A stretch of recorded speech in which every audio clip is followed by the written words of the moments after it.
Hi there, welcome to another astrology report. This one's for the 20th of May to the 26th of May. We start with the Sun moving into Gemini, and we finish this week's report with a full moon total eclipse. So it's going to be an interesting report to cover. I wanted to use this particular software from Nine Planets. I'll put the link on here below so you can check it out, because it's a really fun thing to kind of play around with and see where things are. Obviously this is the constellations are as they are and not using the historical constellation arrangements that we use in astrology, or that most people use in astrology. I know there are astrologers that have changed everything up. That's not the way I work.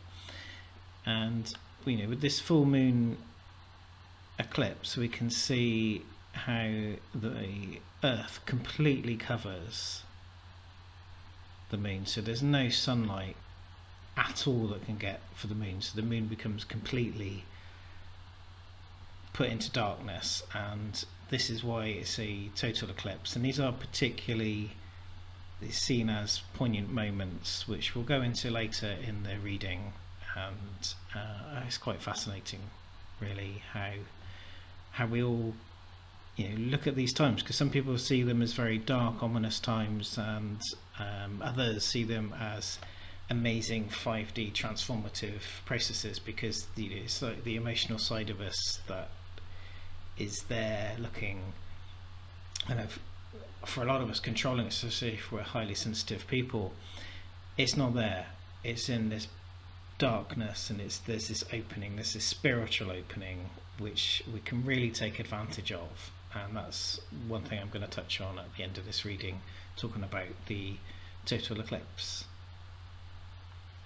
So let's get through the week.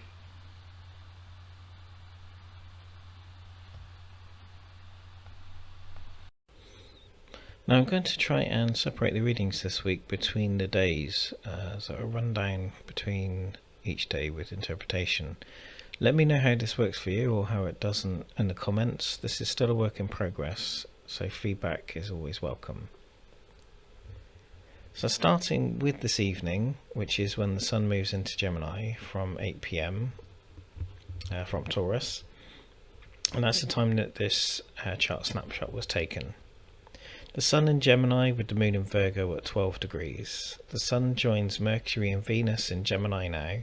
Cancer is just past halfway through Cancer, 16 degrees. Then Jupiter is in that 1 degree in Pisces that I've covered in previous readings. Saturn is getting ready to go stationary retrograde, as it will go retrograde on the 23rd in Aquarius. Everything else is as it was, so I'm not going to break that down.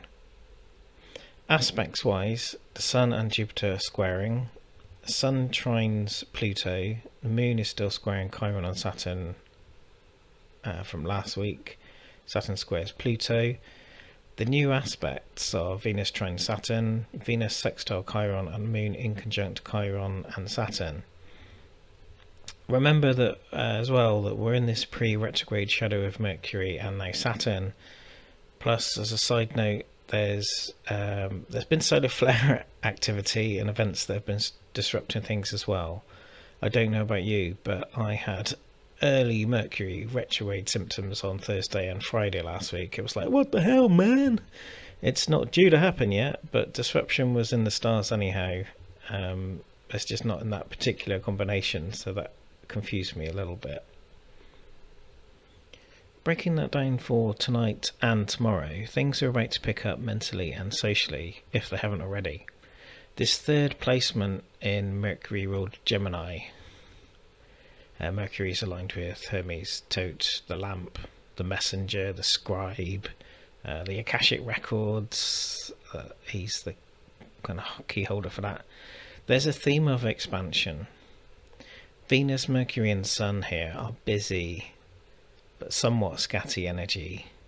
It breeds many new projects and can be ending up with the energy all over the place.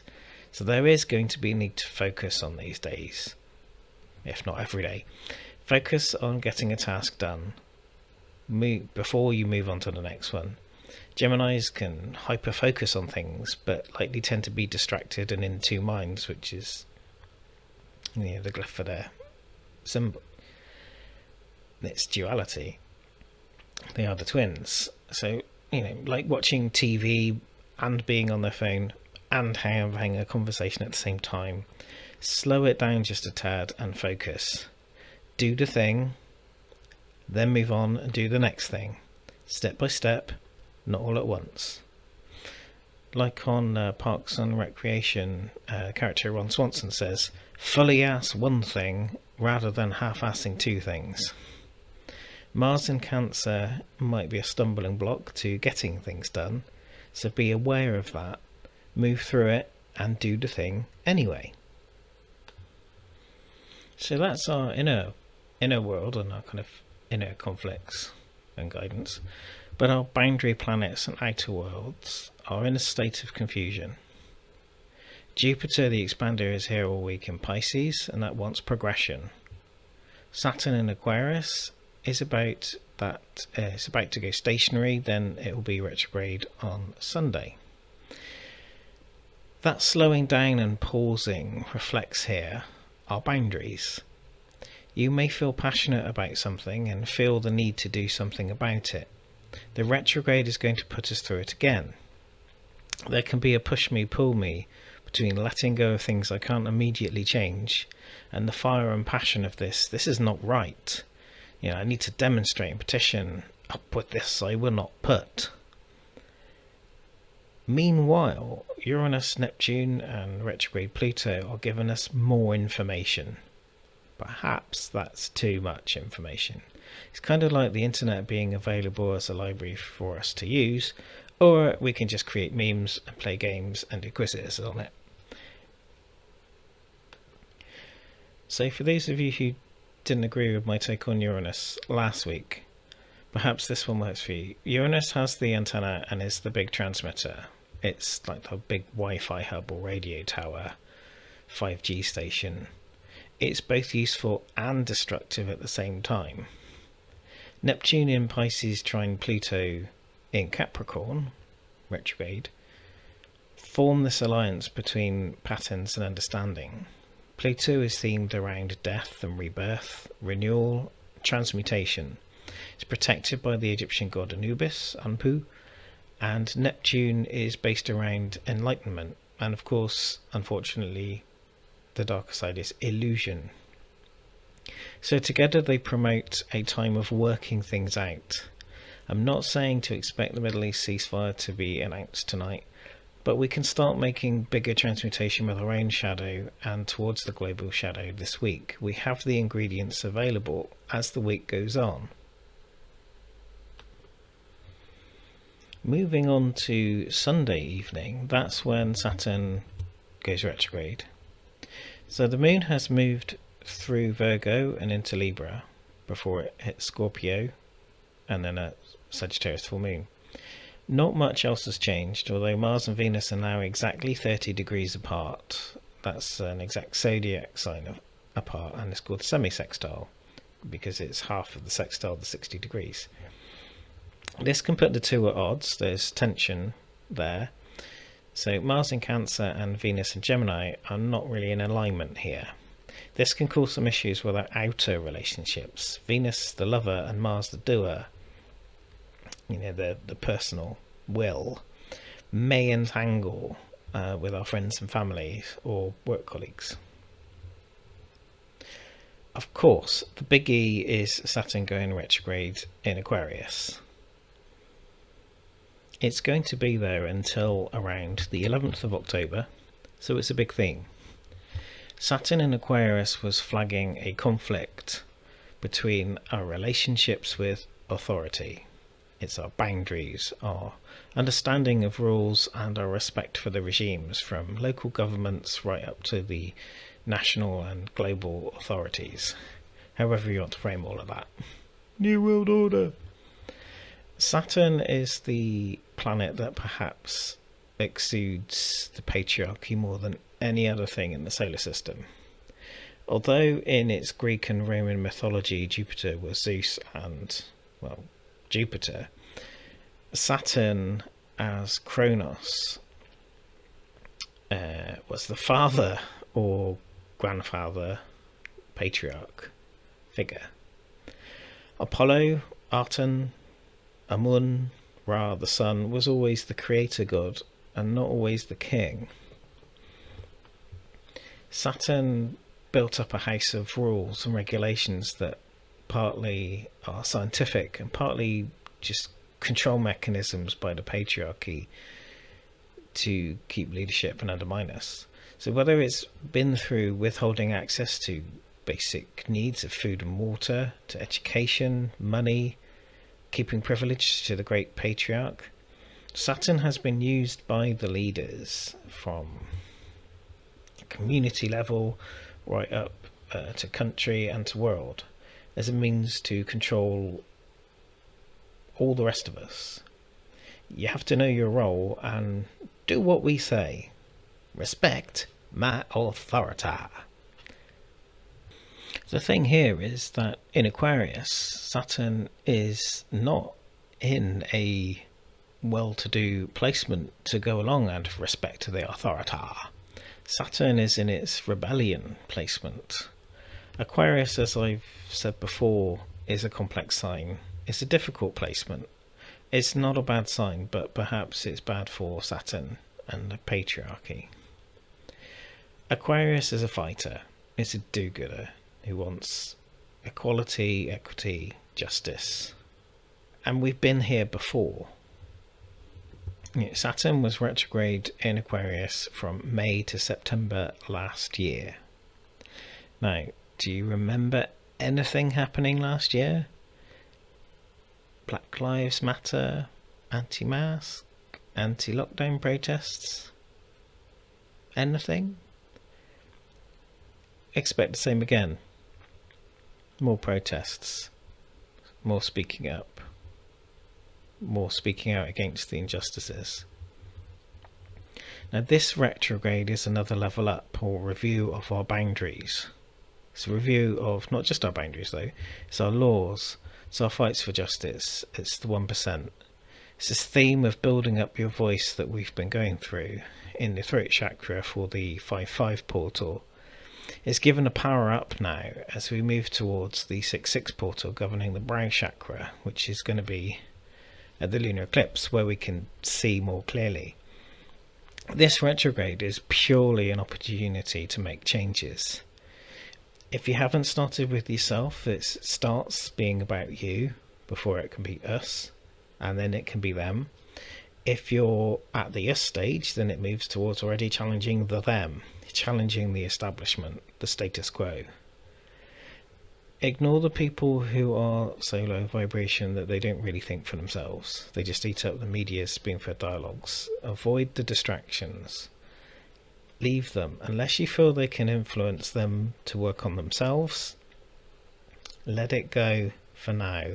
It's not that we're just leaving people behind, it's we're actually focusing on our goals. We are going to do that grounded focus work. And this retrograde Aquarius energy is here now, well, from Sunday. And for the next few months, there is a time for progression for the self, to the community and to the wider world, to stand up and speak out for what we are here for and what we stand for, for the many and not for the few. I know that was Labour's phrase, but it was a good one. It is by example that we can make change happen, that we can change hearts and minds. It's by our actions that we influence others. We should be wise and real with what we do. In this space, we can help the changing of the world. To put things into context from the geocentric point of view, here is the planetstoday.com, entered with no gaps in there. This gives us a snapshot with the Earth at the centre, and if you look at it, you can see where everything is as it's mapped out from the geocentric view. You can see where the Sun has moved into Gemini and that Venus and Mercury are already there, which was like the 3D view that we were looking at before. So this is the clear astrological projection of where things are. It's a useful visual tool that I use from time to time, and I thought I'd share it with you in case it was something that interested you. And now back onto the report. Okay, moving on to the main event, and apologies if this comes across as cheesy, but I do feel like the full moon is sort of like a boxing match in some respects, so I think it's a good analogy here, so I'm going to do this with a bad impression. In the red corner, we have the Sun in Gemini. In the blue corner, we have the Moon in Sagittarius. This match is being refereed by Jupiter in Pisces. That's a beautiful T-square, folks. So now, if you wanted a sign that this is a special moment, the full moon total eclipse begins at 11:11 Universal Time, and in the UK that's also 1 minute before 12:12. So there's angel numbers in motion right there. Total lunar eclipses are many different things to different people, because in our spiritually concept, instead of having one textbook that tells you exactly how it is, we'll have a different interpretations of how things are. For some, this is an ominous time. It can be dark times where shadow shines through. For others, it's a break in the norm where that higher vibrations, that 5D energy can shine through as our emotional engine pauses during the eclipse. There's no moon. I do agree that the shadow comes into play during an eclipse, but it is not a negative aspect. If you do feel worried about this, you can call on Anubis or Osiris as overseers of shadowy underworld things, or anyone else that you feel has got that protective energy with darkness, whether it be an animal like crow, which is like a psychopomp or something like that. This can be a reflective moment of stillness, allowing things to be calm for just a moment. In that stillness you can find clarity, and receptivity to that stillness is going to be key to getting any purely higher information during this time. Total eclipses only occur every 2 to 3 years, so this is perhaps a timely one. And it will put things in place for exaltation at the solar eclipse that happens in early June, also in the sign of Gemini, the 10th I think it is. This full lunar eclipse will last for just 14 minutes. Astrologically speaking, there are 3 main events or things happening here. The Sun is in opposition to the Moon, which is the full moon. The lunar eclipse event is occurring as the Earth's position in the middle between the Sun and the Moon blocks out all the sunlight and covers that moon in darkness. And thirdly, we have Jupiter in Pisces, which is squaring the Sun and the Moon. As I said earlier, it's a soft mutable T-square. The Moon and Venus are the allies for the solar Gemini here, and just like Scorpio last month, the Moon is left on its Todd. So this full moon is on the Gemini Sagittarius axis. The 2 signs, they're both mutable, and a quick breakdown of them. Gemini, the twins, it's these 2 minds, mutable air, masculine energy. It's in the 3rd house, ruled by Mercury, which means that it's associated with Tote, Hermes. It's an up and down mentality or nature. It seeks answers. It's a busy energy. It can have fingers in many pies, and it needs conversation and community. Sagittarius, which is the opposite sign, is the archer, the centaur, the adventurer. This is mutable fire, also masculine energy. Sagittarius is the 9th house and is ruled by Jupiter. It's optimistic in nature and seeks the truth, not necessarily answers, but the truth. It's busy, hard-working energy when it's focused, and it needs the outdoors and periods of solitude to help balance its nature. When Gemini and Sagittarius square off, it is a battle of the minds. Because you know that Gemini is the twins and can be in two minds about everything. Sagittarius is the expanding mind and the expanding will. Both being mutable signs, Gemini air, Sagittarius fire, they are opposing each other. It's busy mind season. One wants an adventure and one wants to learn. One wants communication and one wants excitement, even if it's an illusion. The referee here is in the form of the mutable T-square, Jupiter, which is around 4 degrees out of being the 90 degrees, both sides. Jupiter is in Pisces, in that evolutionary setting, that final piece. Jupiter in Pisces, as referee, says stop hitting below the belt and focus. Aim your punches. I mean, not literal punches, but you know what I mean. This alignment together just screams out spiritual evolutionary progress. It is a time of great learning. Lessons are not always good to experience or fun in the short term, but they can help us out in the long term. And whilst the lunar eclipse is about clarity and stillness for some, or magic and mystery for others, another theme will be that of adaptability. Mutable energy is flexible energy, and Gemini and Sagittarius' greatest flex may in fact be their flexibility. You can remain focused and grounded while still being open to new ideas and being adaptable.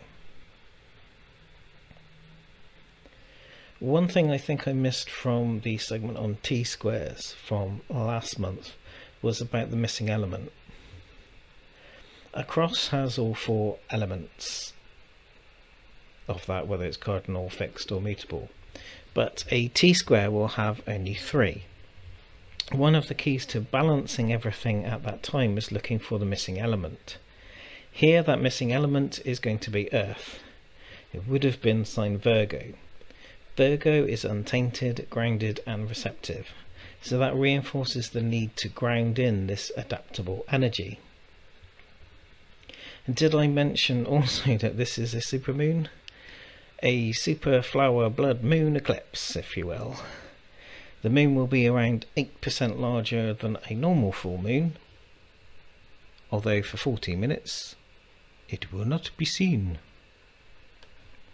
Whilst the main event is playing out, there are of course other themes running around in the background, subtly or not so subtly. We'll have Saturn Retrograde, Mars trining Neptune as it did on the 23rd, which makes Cancer more progressive. And for the higher vibing people, this is a huge marker stone in transitions. As I've written on my blog and I shared on social media post, I'll put a link in the descriptions. The synchronistical dates of which you say are portals at 1-1, 2-2 up to 7-7 can be seen as personal chakra portals, where 1-1 is the base and 7-7 is the crown, and then that progresses on to 8-8 being the Lion's Gate up to 12-12, which is Unity Consciousness portal, and it kind of goes around every year. We're in that 5-5 throat chakra portal point at the moment, where the Pleiades energy's also been in, and we're moving towards the 6-6 brow chakra point, which is where our personal work is between speaking out, speaking our truth, and seeing the truth, which is where the brow will come in, or third eye. So some tips for surviving, although that might be a little bit dramatic, so perhaps getting the best experience from the total lunar eclipse and full moon in general. We're first up saying that, as with all strings all things astrology from my point of view. These things are for guideline purposes only. There's no telling off for not doing something. There's no guilt if you miss a date or an action. It's guidance for practically getting the best experience out of these situations. Sometimes it is just enough to know that these things are going on and to be receptive and clear. We don't always need kind of magical ritual ceremony at the particular time to get the best results. So number 1 is to clear your space physically and spiritually. Tidy up, sage, meditate. Do all of this before the 26th. Make a welcome space for the new energies to come in. Light those candles, burn the sage or incense. Make it welcoming. Make an altar which includes flowers or earthly content. The crystal that comes to mind for this time is Priscilla Bluestone. That's, I think, what my guides are saying would be fab. So perhaps if you've got some Priscilla Bluestone, either meditate with it or put it on an altar or in your own sacred working space. Number 2 is keep a clear head, to ground yourself. Anything like walk on grass, or be in nature around this time, or before, after. Number 3, focus your intentions on the event itself. Now, I know many of us are going to be in work during this 12:11 UK time for the 40 minutes, so some of you may be able to get your lunch hour and get away from it. So just, if you can, focus your attentions on the event itself, or kind of allow yourself to catch the replay at the end of the working day or something. 4, be receptive and aware of the events as they occur. A grounded approach helps you be a better receiver, so clarity will improve. Growth, realizations and transmutations can occur here. And number 5 is to remember that there's a 3-day halo for full-on full moon energy. So if you are otherwise engaged, you can still join in between the 25th and the 27th at any time. I mean, you can connect into this energy before and after, outside of those windows, and I know that some people do. It is, in my opinion, it's strongest at this point, at the time that it's actually happening. Well, thanks for listening to this week's astrology report. Next week we have another big event. We begin the second Mercury retrograde period of 2021. So I'll be here with another report to help guide us all through it.